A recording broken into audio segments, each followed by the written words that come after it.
Olá, pessoal! Essa é a primeira videoaula que acompanha Navio Negreiro, livro de poemas de Castro Alves. Você deve assisti-la antes da leitura do livro. Quem apresenta é Luiz Henrique Oliveira, doutor em Teoria Literária e Literatura Comparada pela Universidade Federal de Minas Gerais. Boa aula! Olá, leitor! Hoje nós vamos falar um pouquinho sobre Castro Alves, Antônio Frederico de Castro Alves, nascido na Bahia em 1847 e falecido também na Bahia em 1871. Nesse tempo, o poeta pôde presenciar e se desenvolveu num contexto marcado por intensas discussões a respeito da situação do cativo no Brasil. Como sabemos, a escravidão fez parte, infelizmente, da nossa realidade por séculos.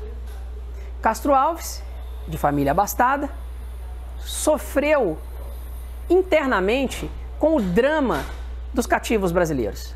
Durante seu processo de formação, já no ginásio, apresentava uma perspectiva muito clara de combate a toda forma de discriminação, a toda forma de preconceito. Talvez por isso, a inclinação do poeta aos temas sociais. Muitos vão dizer que o poeta colhe das influências de seu tempo, de suas leituras, as fontes, as inspirações para a temática social que vai habitar a sua poesia. Leitor, dentre outros, de Victor Hugo, inspirado pelo romantismo que se fazia crescente no Brasil. Castro Alves, de maneira muito notável, vai ser influenciado, sim, pelo romantismo nosso e principalmente francês. Por aqui, o romantismo toma partido em 1836 com Suspiros Poéticos e Saudades. Ganha força décadas depois com a atuação de um Alencar. E, além disso, Álvares de Azevedo traz uma roupagem intimista, verdade, para o nosso romantismo. Mas, sem dúvida alguma, é com Castro Alves que os temas sociais vão habitar o nosso romantismo e a poesia desse autor trará à nossa cena literária um recorte em favor daqueles que precisam de defesa, vale dizer, dos escravizados. Assim, além dessa temática social, dos dramas dos cativos, os dramas amorosos farão parte da poesia desse autor e, com mais destaque, vamos dizer, uma cena fundamental é inaugurada na literatura brasileira, ao menos do ponto de vista da poesia deste autor. Vale dizer, o Navio Negreiro, o trânsito pelo Atlântico daqueles que foram capturados em África e trazidos de maneira compulsória ao Brasil. O poema O Navio Negreiro, carro-chefe dessa nossa publicação, ele foi publicado em livro pela primeira vez em 1883, portanto, após a morte do autor.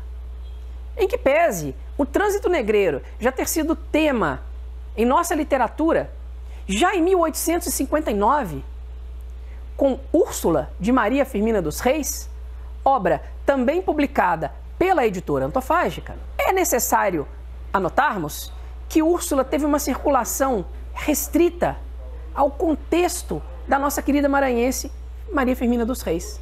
Castro Alves, justamente por ter um trânsito maior na cena política, na cena cultural, portanto, social do nosso país, consegue uma amplitude maior para o Navio Negreiro. E é assim, com Castro Alves circulando por Bahia, São Paulo e Rio de Janeiro, travando contato com intelectuais fundamentais da nossa realidade literária, fundamentais para o nosso país, portanto, que Castro Alves faz circular os seus poemas. Mas voltemos ao Navio Negreiro.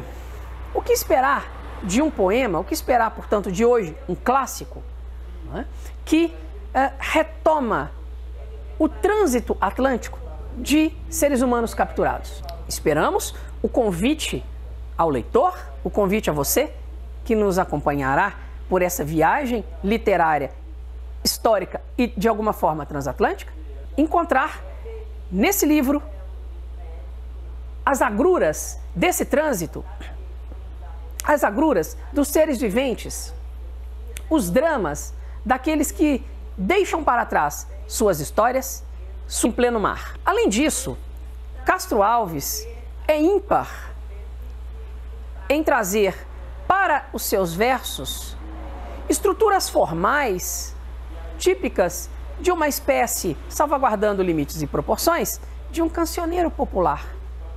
Ao trabalhar e ao rejeitar formas tradicionais ou extremamente eruditas, como o próprio soneto, e optar por formas mais populares, Castro Alves faz jus ao mecanismo de circulação fundamental de suas poesias. Poesias essas que não eram feitas apenas para a leitura, até porque não eram, num primeiro plano, lidas. Eram declamadas, eram faladas, portanto, para plateias, em espaços públicos, a começar pelos teatros das cidades em que o autor viveu. Poderíamos nos perguntar qual o sentido de declamar poesias num contexto, portanto, de lutas pela abolição da escravatura. Ora, uma das estratégias fundamentais da poesia do autor é comover para convencer as plateias justamente da urgência da abolição da escravatura. E o poeta vai fazer isso exatamente por meio de suas aparições em espaços públicos.